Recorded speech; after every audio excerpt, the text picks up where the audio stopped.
Welcome back, ladies and gentlemen. This is the DBDLeague, and we are here with yet another tournament. Honestly, I didn't notice any break between the Winter Circuit and Season 9. It was a very, very filled time with a lot of preparations, and honestly, you're always a little bit nervous when you go into a new tournament, especially when it's the annual highlight. Season 9, top 10 teams. It's been a very, very stacked selection process, a lot of interviews, a lot of hard decision making, and a lot of debates going on in the background. But now we have all our teams together, and we're kicking it off with Eternal and Oboy. With me today for the opening weekend, or the opening match, we have to say, is none other than Cole. Welcome in, my friend. Hello. Cole, Season 9, usually the season of DBDL, the annual event of competitive Dead by Daylight, 10 hand-picked teams after a long participation and application process. What is your first thought going into Season 9? What do you expect from this tournament ahead of us? I think everyone saw the team posting for Season 9 and just noticed how stacked it was.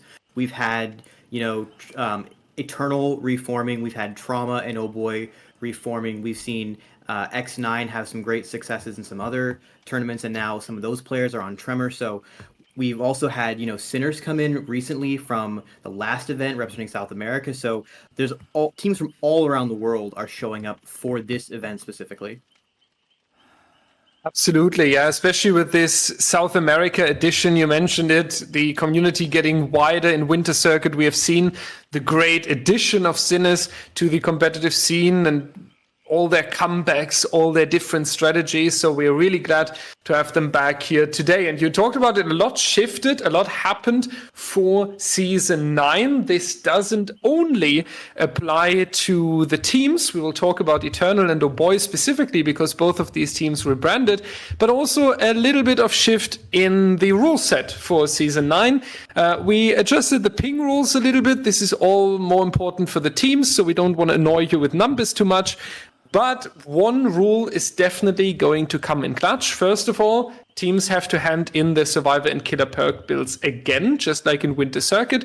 So we kept this concept for Season 9, but the second one is maybe more interesting. Bleed outs do not longer affect the scoring. So you do not need to worry about any fresh Survivor laying on the ground and you don't find them anymore. From now on, you can just keep looking for the other survivors. Slugging is basically not falling to your disadvantage anymore. Cole, you're one of our, as a compliment worded, most analytical casters when it comes to predicting impact on matches, when it comes to analyzing situations. So how do you think will this rule of bleed outs not coming in clutch anymore affect the gameplay here? Well, it does make it a little bit less stressful for the teams themselves because, when you're in that moment, you almost have one of your teammates tracking for you, like, okay, have I actually hooked this person? Because before, you wanted to make sure that you had hooked the survivor before slugging them so that you wouldn't have to worry about that rule. But now you can just slug anyone you want. This will matter more for some sets. For example, like the Dredge set that we have as a tiebreaker for Eternal and Oboy. Dredge is a killer that you'll see slugging a lot as part of the way this killer snowballs leads and closes out games. I don't think every killer will matter too much, but I would expect like the S tiers in particular and some of the indoor killers maybe, you'll see the slugging come in more often. I don't feel like we really see too often this scenario actually happen where someone straight up bleeds out. And I'm not sure how much of that is the killer players worrying about the rule and how much is just it doesn't make sense in the moment. So I'm not quite sure what to expect here. Yeah, that's a good point, because especially the stress that you mentioned, maybe even though we haven't seen it in the past too often, it will still come in clutch in terms of now you're basically fully free from any risks. So maybe, especially when we think about an Oboy and Eternal teams that have a very, very high skill on the killer side, if these killers are opting to go a little bit wilder and a little bit more into pressuring survivors, moving ahead, connecting slugs together, maybe we'll see something very, very dangerous. We're definitely open up to find out about it. Now, we talked about the rule set switches for Season 9. There's also some changes going on the production side. Later today, we will see a very, very new element in the stream. We basically tried to work together with a wonderful artist, Nero, big shout out in this case. And what we are trying to do is become a little bit more viewer friendly, or at least a little bit more on the side of introducing people into competitive Dead by Daylight. And we have created the very first map showcasing video. More videos like this will follow up. Even during Season 9, we will add the Wrecker's Yard and the Suffocation Pit if everything runs smoothly. For now, we're going to start with the good old Comp Tower. And even though we see it later, we would like to show you, as this is the opener of Season 9, so we will show you this video right here, right now. Let's take a look together, everyone. Universally agreed upon as the gold standard of map design in Dead by Daylight.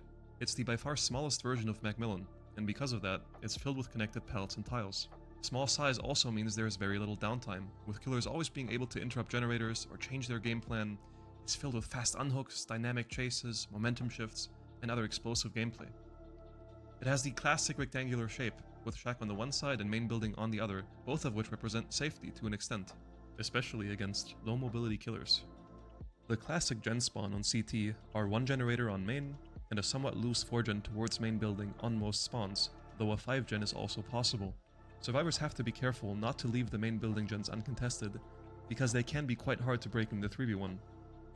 The bottom part of Cold Tower usually has more spaced out generators, but even here it's possible to have broken gen spawns, including tight 3-gens, and those combined with a basement hook at shack can be a nightmare to deal with if the survivors are caught off guard. There tend to be fewer pallets to work with down here, due to the possibility of a dead zone that can spawn on the left side of shack and towards bottom mid. The mid map also spawns an eye loop. This eye loop is an extremely valuable resource against certain killers. The water tower or the logs are also guaranteed, giving the survivors another tile they can use to play for distance. Overall, Cold Tower is an amazing map. Its small size guarantees dynamic gameplay and defensible generator setups, and survivors have to manage their limited resources carefully and pay close attention to pallets, tiles, and generators. The map has quite a few RNG elements, but still allows for an amazing degree of skill expression.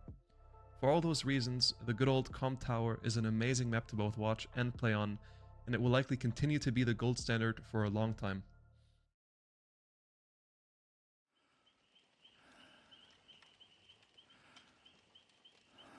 Yeah, so this was the new project we are working on. Let us know what you think. Big shout out again to Nero. And of course, we won for putting this insane video together. Now, let's talk facts. We introduced Season 9 a little bit. We introduced the rule changes. We introduced the new side of production called Oboy and Eternal. Definitely a banger match for opening up here. Let us go into the first impression. What do you think, or what do you expect when you hear these two names, Eternal and Oboy, for today? You know, I think everyone is going to be expecting Eternal to be a little bit favored given how dominant they were when we last saw them. But I have it on good authority that Oboy was quite competitive with them the last time we saw that team as well. So I am expecting and hoping that we will go to a tiebreaker, however this ends up swinging.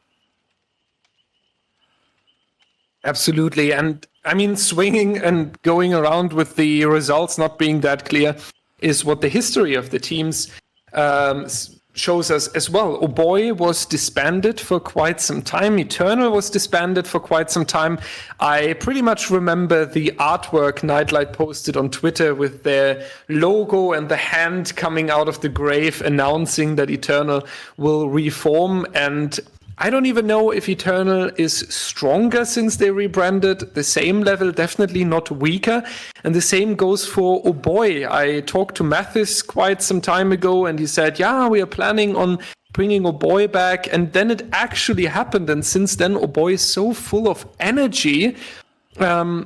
that I feel like we have two legendary teams smashing their heads together here for the opening match, and it will honestly be a question who has more energy for today. It will definitely be really, really wild. And Cole, we're going to play on Wrecker's Yard, both first sets. I feel like this map supports an intense competition quite well. Yeah, I mean, one of the hallmarks of Wrecker's Yard is just how many different tiles you have in like a ring around the middle of the map where all of the action is concentrated until, someone decides to just go die in the deep pocket. But this is why we see Wrecker's Yard so often for a lot of really strong chase-oriented killers, because it gives survivors a lot of resources to work with, to play around that power, go from loop to loop and see what they can make happen. And that's a perfect setup for the two killers we have for our first sets, which are Spirit and Executioner, which are definitely oppressive chase-oriented killers, and it'll be really great to see how the mechanics on these teams are going to play out in these two sets. Yeah, especially let's start with the Spirit here. You talked about the mechanics. Spirit, one of the killers that is really asking for a lot of mechanical skill on both sides, the killer side as well as the survivor side. Wrecker's Yard on top of that. Especially a killer like Spirit on a smaller map with the dangerous shack in the middle of the map, creating a very intense gameplay. What is the most important thing when we go into the first trial? It's the first trial of Season 9. Oboy will be on the survivor side, Eternal on killer side. You want to get a good grasp onto your opponent. You want to put them under pressure after the first set. What is the most important thing to do, or the most important task to complete early on? I mean, you want to get at the strongest start as you can, and I guess the nice thing from a player's perspective is, no matter how, if you just play a good game, you can at least walk into those next sets feeling a little bit comfortable about your results. You do have this option to pull back, and I feel like Spirit is one of the S tiers that doesn't snowball out of control so much.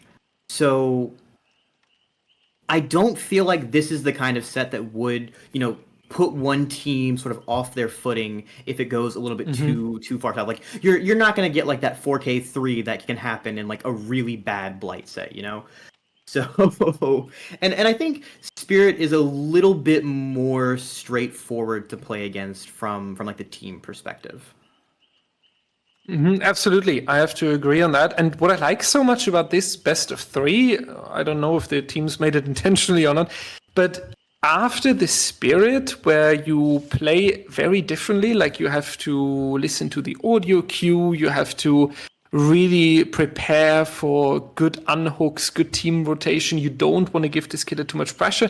I feel like we play again in a very different way against the Executioner. It's also can be an oppressive killer. He has the ability to shut down some loops that other M1 weaker killers cannot do. But still, we are playing a little bit more mind gamey in the way of, am I going left or right? Can you anticipate my pathing correctly? And it feels like it's a different mechanical execution that is requested or needed from the players there. So if you ask me, I feel like set 1 and 2 here, Spirit and Executioner, are a very, very nice variety to really test who is the best between these two teams. Yeah, I would say so. And with Executioner in particular, you have a little bit more of a test of your reaction times, because you have such a narrow window to actually react to that shockwave coming out. Same token, you still have to make a read on where the killer is going to launch that attack, where the survivor is going to juke, which you do also have from the Spirit's point of view to an extent as well. But we've been talking about these mechanical killers, so if we go to a tiebreak, we will be switching over to a classic Midwich Dredge, which is not so much a mechanical set, but it's a very, very tense set in terms of the decision-making of the survivors, their ability to play very carefully, to look out for each other, because this is a set that if you make one mistake will snowball so out of control so quickly. Absolutely. And this snowball is something Eternal and Oboy have proven in the past quite often. Their killers are strong enough. Their survivors hopefully also strong enough to counter it. But sometimes even these top teams can struggle when there's an absolute snowball going on. And talking about snowball, the tiebreaker would be an absolute snowball danger because especially Bobo Zavre, big shout out here, who showed us in Winter Circuit, if you play the Dredge on Midwich in a very professional and well-prepared way, then you can cause a lot of danger with all these lockers that are placed there. So if there's any snowball danger, then it would be our tiebreaker call. Oh yeah, and we mentioned it a little bit earlier, but this would be one of those sets where you might see that new slugging rule come into play. You see so much slugging in Dredge sets when the survivors just lose their grip on the game. Absolutely. And looking at the clock, though, we have a match ahead of us, ladies and gentlemen. We have Eternal and Oboy in the background ready to go. I guess the only guys they are working for are the casters. So we're not going to talk any longer. You will hear us in just a moment. Until then, we hop on a very short break and we'll see you with the opening trial of Season 9 in just a few moments.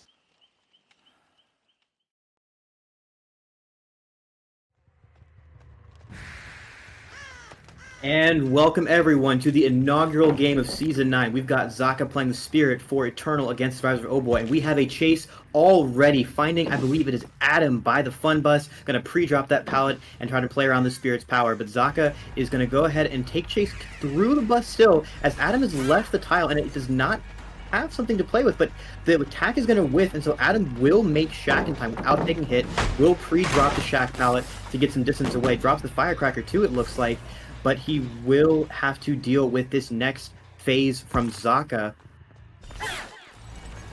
And we do see another whiff onto Dunder again here. He will make it back into the Shack. A second survivor being around here as well. Oh boy, so far looking good. On the survivor side, 2 potential injuries have been denied. Not going too much risk here on this pallet, but this one will be a confident one by Zaka. Corrupt is expired by 2/3, and we are going to see if there will be a quick down, and the answer is yes. Dunder, it looked like trying to jump into the locker there, but Zaki going to be a little bit faster. 50% on the first generator, 60 over here, so we do have a lot of pressure coming out from Oboy so far. As said, they are looking quite strong here.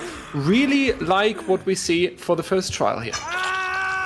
Yeah, and we saw Adam playing chase relatively, standard. He was pre-dropping pallets, playing safe, and then as soon as he took that first tag, decided to go ahead and take distance, run to the corner of the map, but he doesn't quite get far enough into the corner because Zaka is able to bring agitation and drag him straight to the basement, straight to the middle of the map, and now Zaka's just sitting on this hill. He's got 3 gens in his sights, and there is still that survivor in the basement as Oscar will take a tag, popping the gen in Zaka's face.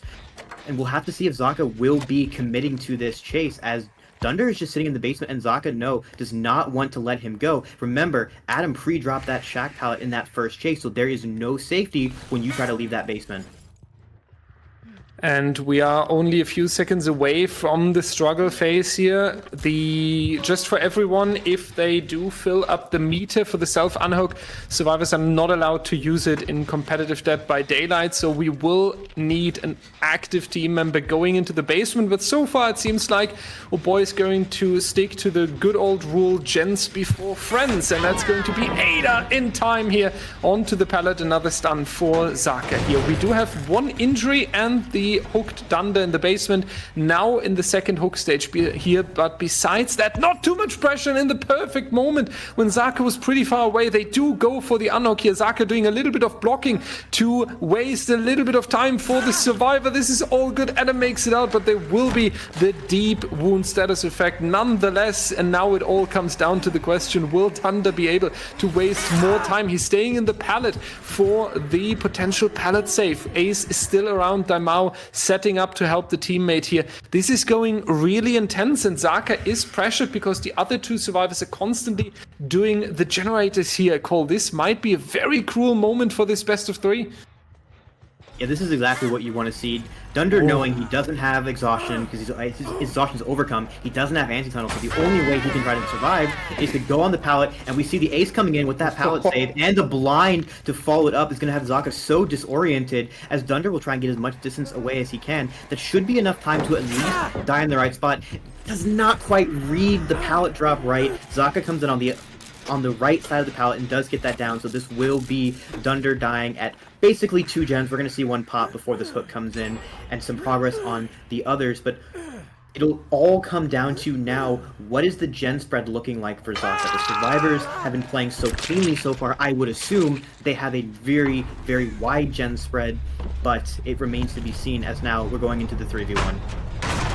Absolute beautiful team play by Oboy so far, pushing them all the way down to 3 generators before losing their team member.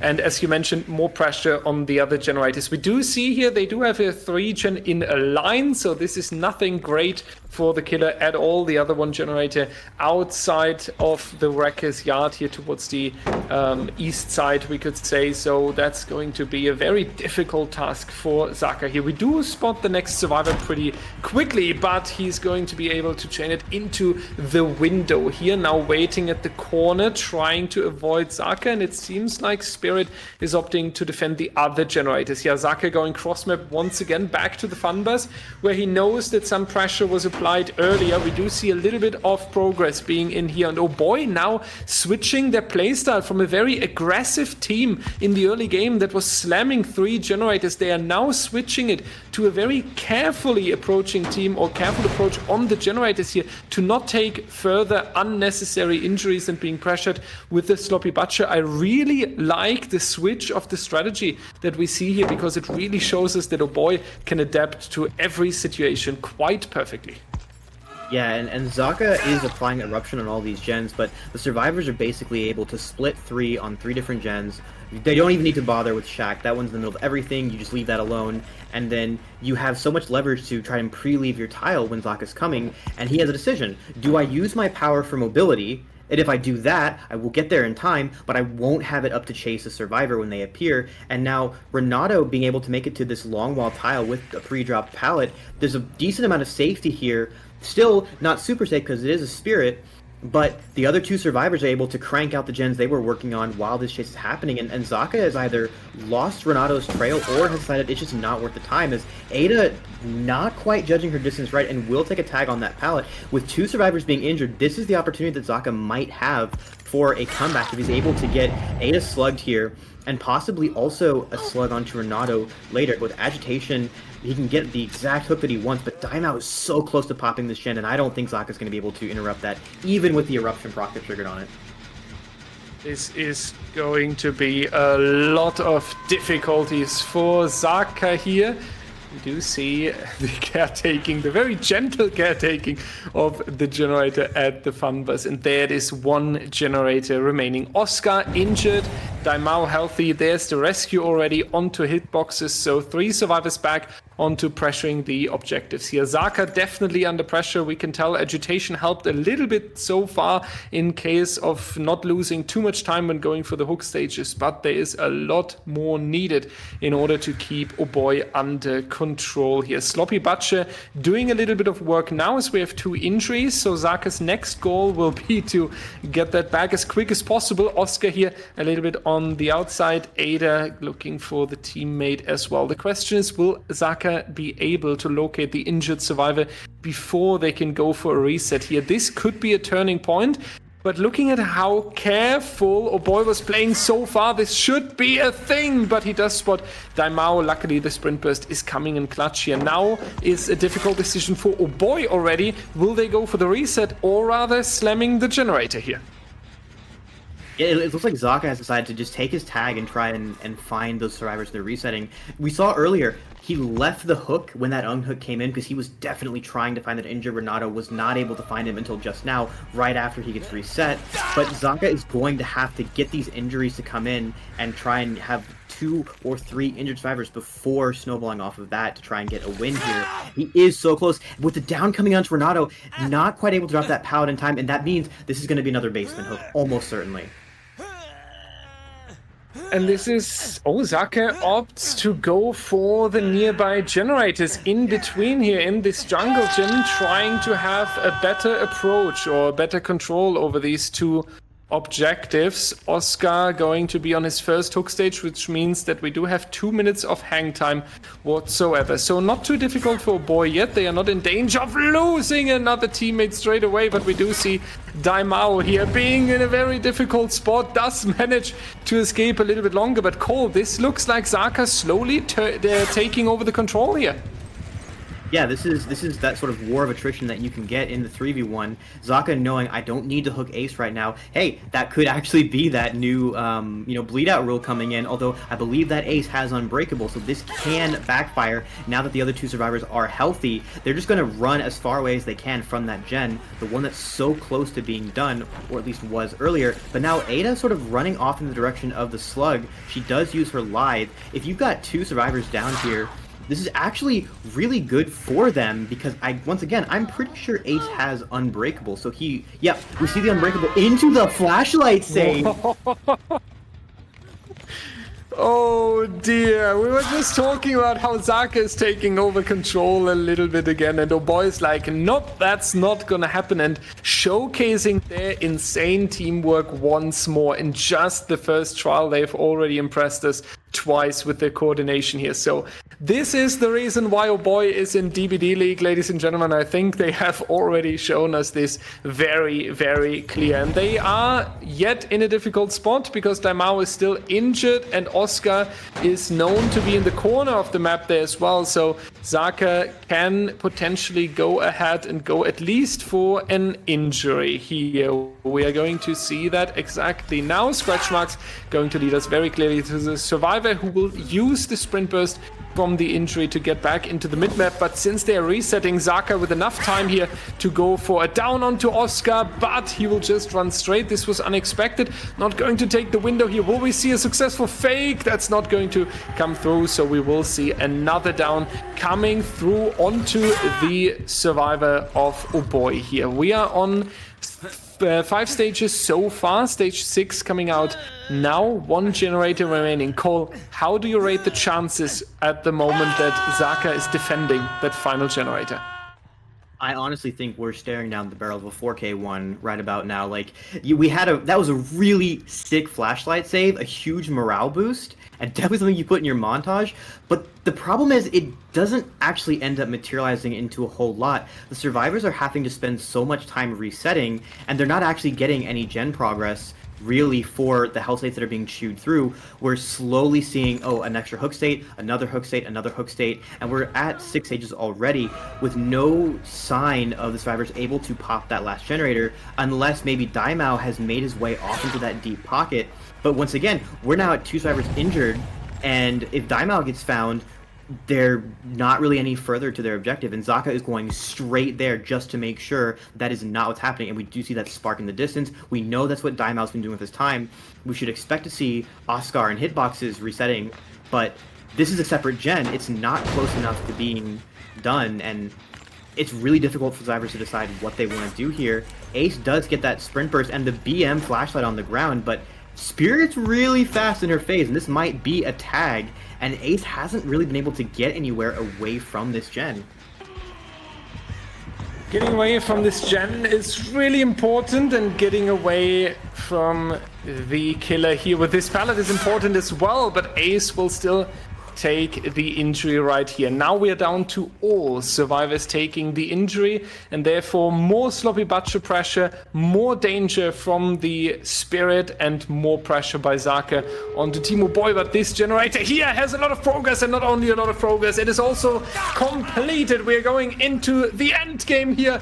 Oscar going to take the deep wound, keeping running. Hitboxes going to be around here as well. They now have to split up hitboxes going down the right next to Oscar. Zaka going for the slug here. Will he be able to keep 2 survivors in the map? Daimao very likely already on the exit gate. The question is that going to be in time? 1 survivor definitely escaping. Oscar will make it out as well, as the power is not coming back in time here. So we do see a double escape and hitboxes staying in the trial. I don't think that's going to be enough for the hatch here, but still an impressive result, especially Cole with that fresh survivor walking out of the door.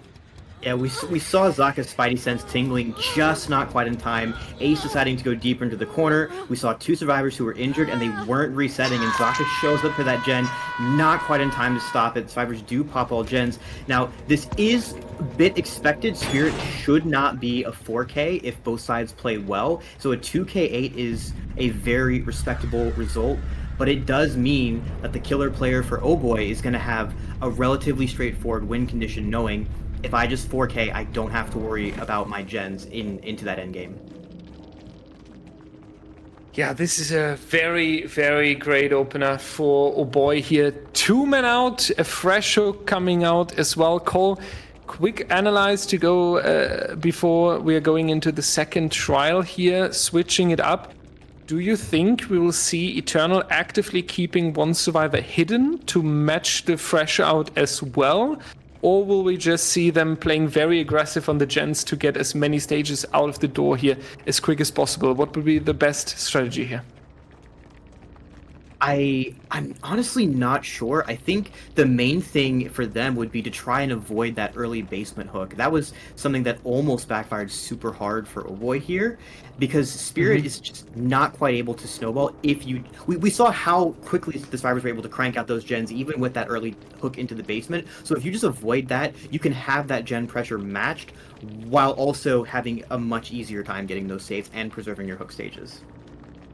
Yeah, so this is definitely something Eternal should better take care of. No basement in the first minutes of the game, especially on the record yard, where the killer has very easy access from all spots on the map. Let's see, ladies and gentlemen, Eternal will play on the survivor side now. Oboy going to switch to the killer side, and we will see you in just a short moment.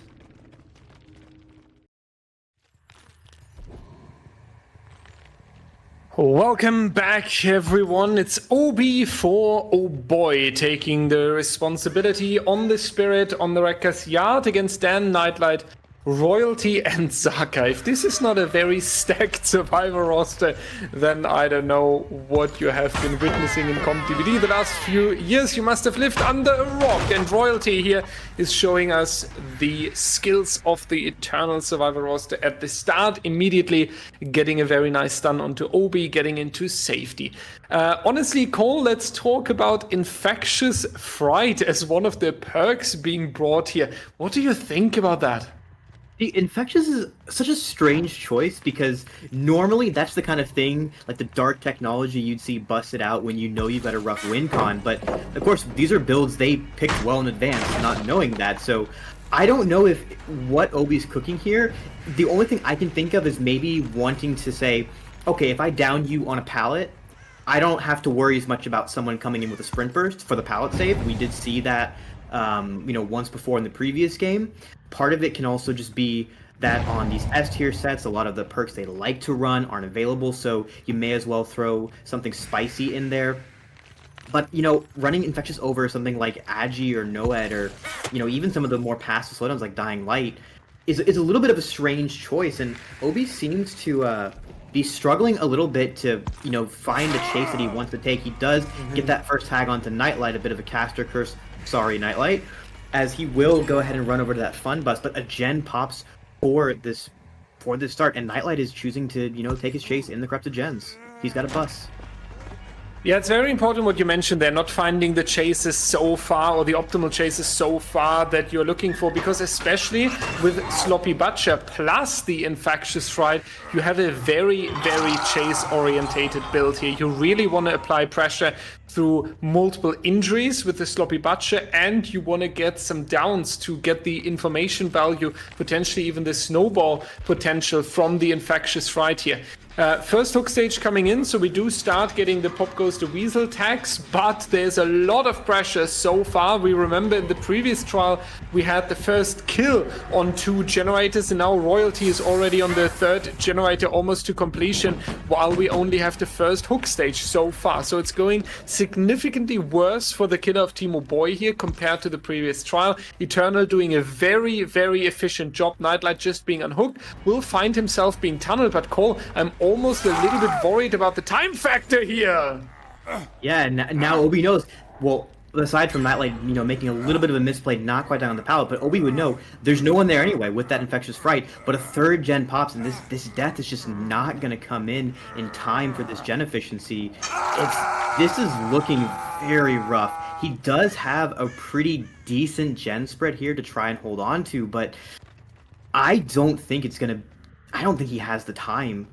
He has to try and go for like a snowball here, but it's going to be so difficult because Spirit is just not as oppressive as a Blighter or Nurse would be. We saw it in the previous game even. It's super easy for Survivor to just take that hit, run to the right corner of the map, wait to die, and that's just the whole game plan. A lot of this set just comes down to making the right decisions, taking chase where you need to, dying where you need to, and if Survivors do that, there's not as much agency in the hands of the Spirit as you would think there is.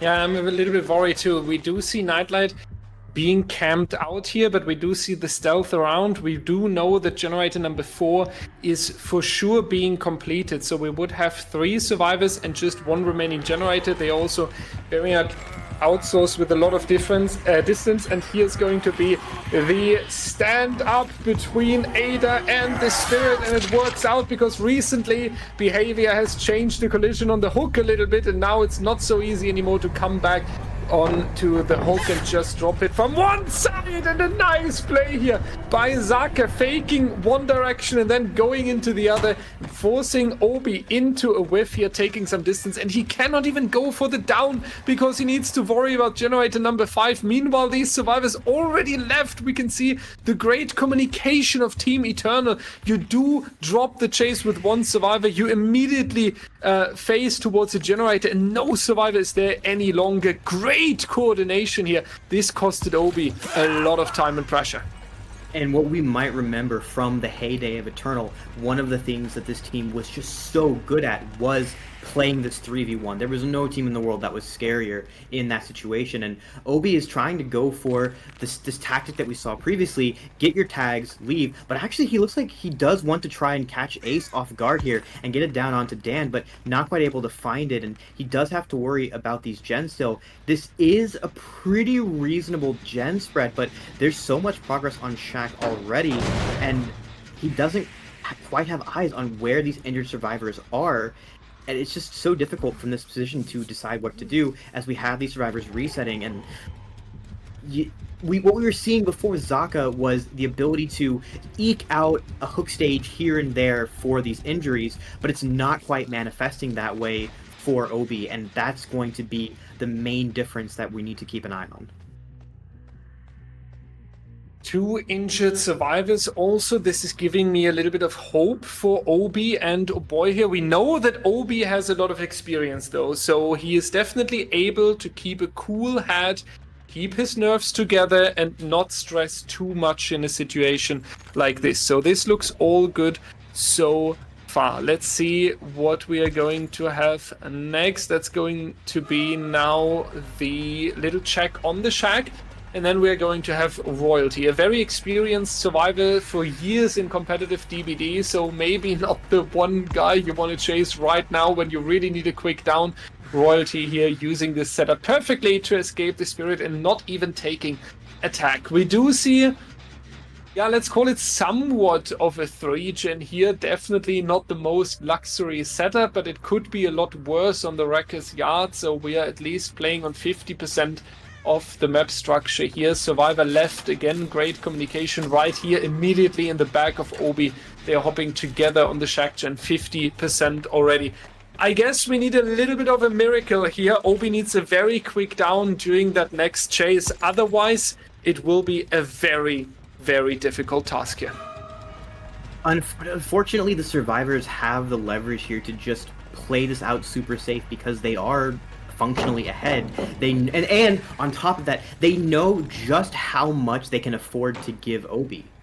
In the previous game, you know, you don't know how much you have to greed, but with the known win condition, they know, hey, as long as we're not giving more than 5 more stages, we're set. So they can actually have one of their teammates get hooked, camped, and die in that endgame, and they're still chilling, and they know that. So this Shack Gen being so close to being popped, Obii has to leave Royalty to try and make sure that they're not also working on the fun bus, which he now knows they are. But a fast reset onto Royalty already, and no hook states coming in for him, and the gen progress on 2 different gens slowly creeping up, and this is going to, at this point, you're really banking on the Survivors of Eternal to make a mistake to try and come back in this. Yeah, and you constantly feel the pressure that you need to be at 2 locations at the same time. You know about the fun bus, you know about the shack, you have done your homework in checking for it. Zaka going down as well, but this would not be enough. This would be 6 stages on 2 survivors, not the result we need. We are on 40% here. It's a 50-50 chance now. Obii needs to pick the correct exit, needs to find these survivors here. Ace coming over as well. There's the crow being disturbed. That's going to be the Spirit approaching in just a matter of seconds, but that's not going to be enough. Dan and Zaka are going to leave. Dan and Royalty are going to leave the trial. And as unfortunate as it is, you also slugged the unbreakable survivor call. I feel like Oboy is really getting punished right now. Not only is Ada the survivor with Unbreakable, but she has a med kit, so all she has to do is find a location to get that reset, and then she can just run straight out the gate. She knows there's no Noad in play as well. She doesn't even have to worry about opening the other gate. This should be, you know, only a 3-stage game for Obii. Very tragic, and this might be part of the reason why we're seeing teams so eager to ban this killer. You know, we've seen the pick bans for the first 2 weeks of games. This is the only time it got picked, and it got banned in half of them. Yeah, Spirit has, since she was introduced into Comp DBD, a very, very interesting character because she's really forcing split opinions from the teams. Some teams really enjoy this type of gameplay, the pressure she can create, but at the same time, as we see here, it can be really, really punishing. And one mistake in the early game, like a basement hook for Oboy, can maybe not backfire in terms of not escaping, but maybe backfire enough here to just lose by a short amount of stages. So we have the result for the very first set, ladies and gentlemen. It is Eternal taking the first set point in this best of 3, putting Oboy under pressure for the upcoming set, which is going to be the Executioner. We are staying on the Wrecker's Yard though, so we will have a stacked match on a smaller map and a lot of danger from that basement in the shack. Ladies and gentlemen, thank you so much so far. We are seeing you with the second set for today between Oboy and Eternal after the break.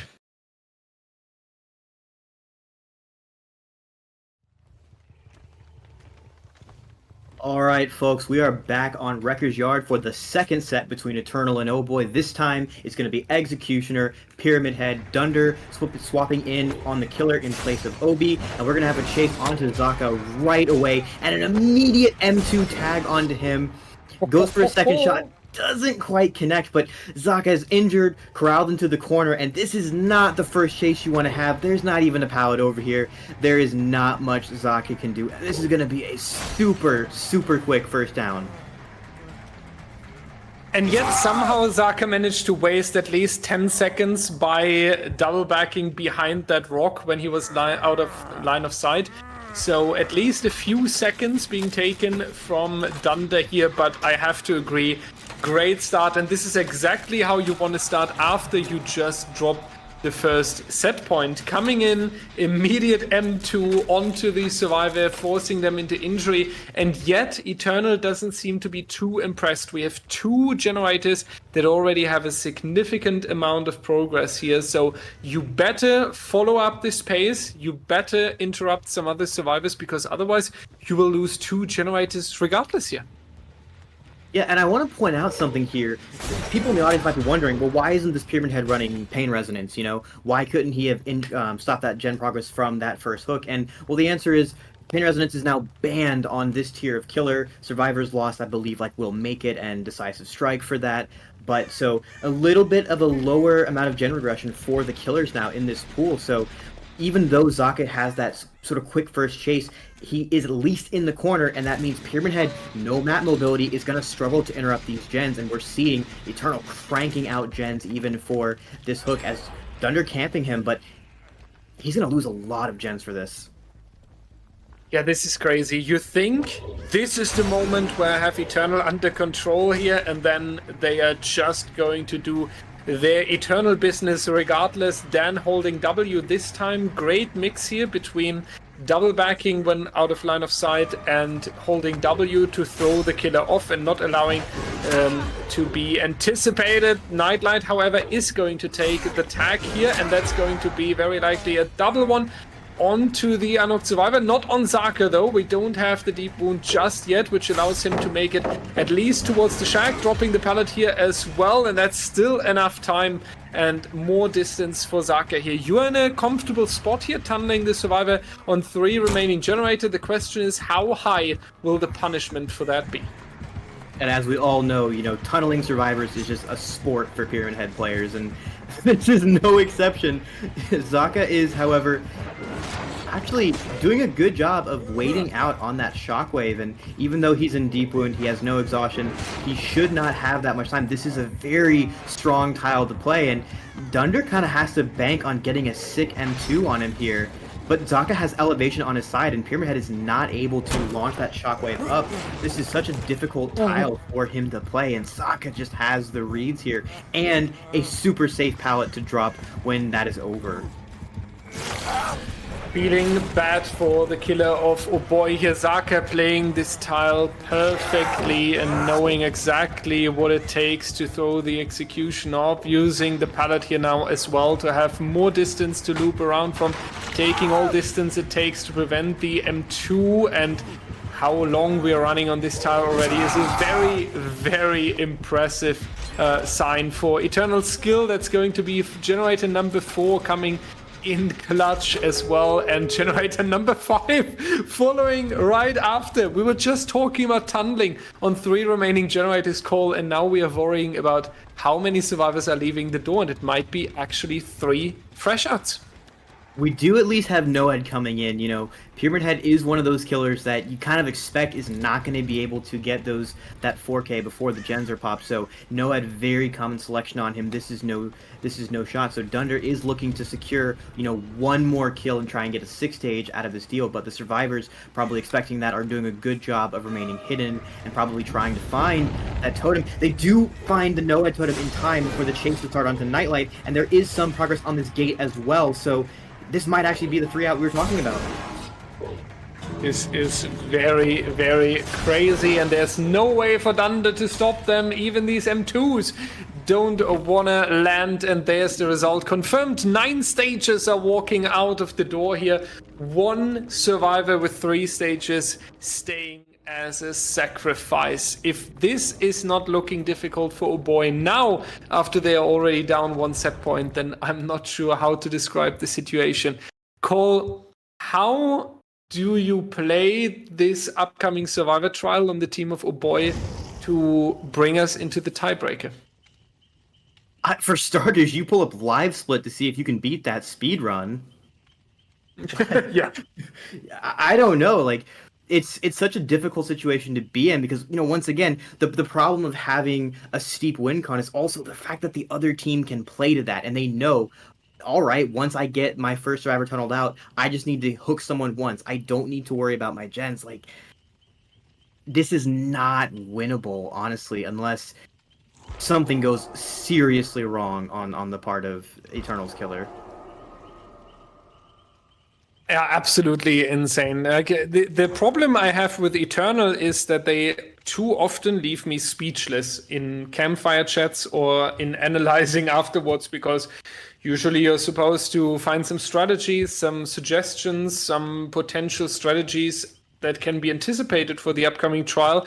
And sometimes when Eternal just played, you're sitting here and you're like, yeah, time for break. And I think this is what we're gonna call now, because Oboy either going to turn into some wizards here and going to bring up some miracle, because otherwise not entirely sure. So we will see what's going to happen in trial number 4.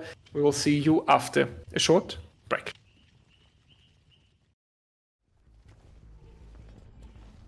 Ladies and gentlemen, welcome back. It's potentially the last trial in this best of 3. in case Oboy's survivor team cannot pull an absolute miracle here. We're gonna remember what happened in the previous trial. We saw 9 stages walking out of the door when Eternal was on the survivor side, so the expectations are really high, and Obii might get a few blood points here for that wonderful firecracker, but will not be able to prevent the injury. But at least the down is coming with a little bit of a delay. Zaka playing a little bit of Counter-Strike here, getting the AVM out, but it's not going to work so far. That is 60 seconds on the clock from the corrupt intervention, though now we're gonna have to down in the pallet. I would be surprised if there's already a teammate ready for the pallet save. On the other hand, we have seen a very great coordination earlier, and that's going to happen once again. Cole, this is the 3rd insane team play by Oboy in this opening match. Oboy survivors are doing a phenomenal job. It's just they're struggling a little bit on the killer side, but the team play here is exactly what you need to see, especially if you're trying to beat that 3-stage win con. You have to be there for pallet saves. You have to be there for pallet saves. You cannot afford to get these hits over. But unfortunately, it's Executioner. And if you are tormented, as I now is, he can just play around all of that with those cages. He does not need to worry about the flashlight. Well, he's going to pick anyway, and there's a flashbang coming in that might backfire, and there's another save coming in. Could have just gone for that cage, but getting a little bit greedy and punished for it, as the survivors are getting those saves that they need, but this will come at the cost of a little bit of gen progress, as Zaka not quite connecting with that hit, and we see hitboxes about to pop the first gen of the match. Oboy absolutely cranking here. Even if Eternal is going to take it, I will announce that Oboy will potentially be the winners by or in the hearts of the audience here, because what they are showing us here in terms of coordination and team play, helping and assisting each other, is absolutely wonderful. You can all learn from that, ladies and gentlemen, for your pub juking in the evening. That's going to be another down, but this time it's going to be kept with a lot of safety here, and rather going to take the cage for Daimao. Obii still injured. That tells us that Oboy is slamming some generators here. Unfortunately, we are not having a Pop Goes the Weasel due to the cage, so this generator is still under a very high danger of being completed anytime soon. The same goes for the generator over here at the hill. So potentially we are on 2 generators remaining very soon. 1 stage so far. I would say Oboy is very, very greatly dealing with such a hardly pressuring win condition. Yeah, Zaka with that eruption proc coming in, yeah, no, the pop is not available, but he does at least have that eruption. That will be, I believe this is a fresh hook as well, which is really tragic for the survivors of Oboy, because now 1 more hook is a win for Zaka, because it's a second fresh, as we do have 2nd gen popping, and another one that is very close, but Zaka's able to just patrol it and also watch Obii die on hook, knowing he just needs 1 more stage. And the survivors are kind of in a checkmate situation because they need everything to go right, but they can't really force that. Yeah, this is hard now, because with Obii not being allowed to go into the 2nd stage here, because otherwise we have 3 stages on 2 survivors, which would fall under the 2nd win condition. They need to unhook here. They need to play a perfect survivor game from now on, meanwhile completing 3 generators. So the list is unfortunately very long, and Obii going down here straight again. That is going to be stage number 3 through the cage, so that seals the deal here. That's going to be 2-0 for Eternal, but I am looking forward to see the rest of this match, because Oboy is so beautiful to watch today. Absolutely, and this is also one of those fun little things. We don't actually see a whole lot of Executioner in comp, and if Oboy are trying to make a statement here with, hey, you know what, this is a killer you have to ban against us, we are willing to pick it, we are willing to go there, and they are doing such a phenomenal job on the survivor side of playing around each other and getting that altruism coming in, something that we've been seeing a lot from like Prime Elysium. And we do see Renato crouching behind the barrels trying to go for the save now, as Obii was caged that last time, but now the torment's worn off of him. He is able to down this pallet, and Renato is waiting in the wings to try and get that pickup for when Pyramid Head comes around. But Zaka is so close to sniffing him out, but just does not quite do it. He might go for the pick. Absolute interesting now, this stand-up that we are seeing right here between Killer and these survivors. He's coming in, and that's going to be another addition onto the compilation. Our squad going against the baby Killer here. Unfortunately, it's still going to be the elimination. All the juicing, all the juking was beautiful to watch, but didn't help in the end. But as you mentioned, Cole, Oboy definitely setting a sign today, definitely being very, very strong here today against Eternal. Also, we have to say, with all fairness, Oboy had one of the most difficult opening matches. Absolutely. Like, imagine you're signing up, you see what your matches are, you're like, oh, great, I have to play against potentially the best team in the world for our first match. Very cool, very cool. So, Oboy sort of taking one for the team on that, but they are still putting up a very good showing, and we saw Adam's foot just out the corner of that rock, and he's gonna take a tag for it, as Daima will be saved, but now Zaka knows where every survivor is, and they are running for their lives. They are running indeed, because they are all injured and all fear the pressure of Zaka here. They are also kind of zoned towards the corner, but luckily they have the gen pressure in the back pocket that is forcing Zaka to take a little bit of a turn here, going to check on the objectives. Definitely a disgusting 3-gen to defend here. There's not really anything you can do, especially when you have to walk and don't have any ability that is going to teleport you or increase your mobility. Zaka going once again around this tile here, because he did spot a survivor. That's going to be Hitboxes, and somehow Hitboxes manages to not go down right here, which wastes a little bit of time, potentially endgame run.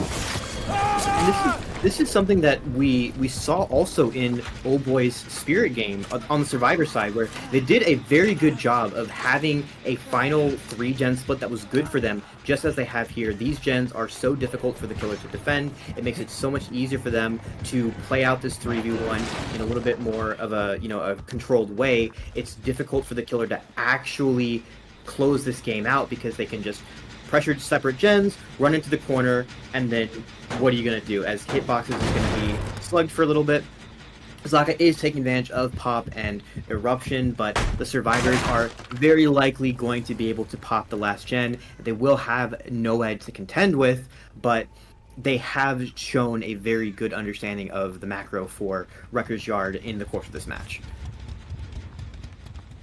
And while we are trying to figure out if Oboy is going to take some outs here, once again, a huge compliment for how they presented themselves today.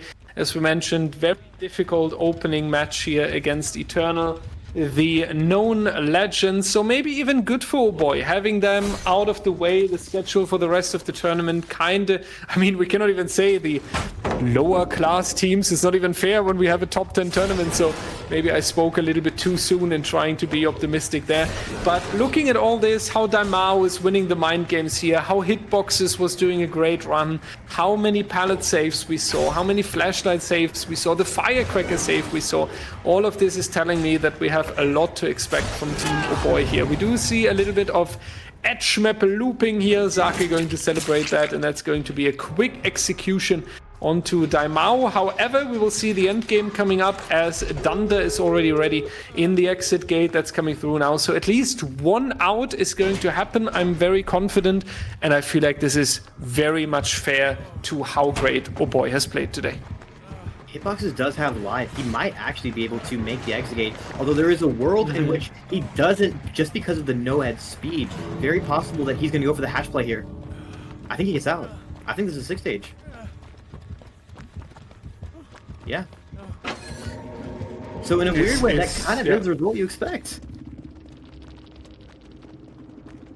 It's great, right? Because also this is a very strong result if there wouldn't be this horrible win condition that Eternal managed to set earlier. But what Oboy was just showing us here towards the end, especially with this comeback, basically, with that very efficiently repaired last generator, is that usually they would take the set win here. I'm afraid, because it's a very, very strong result with all these outs. It was really just unfortunate that the win condition was so high, Cole.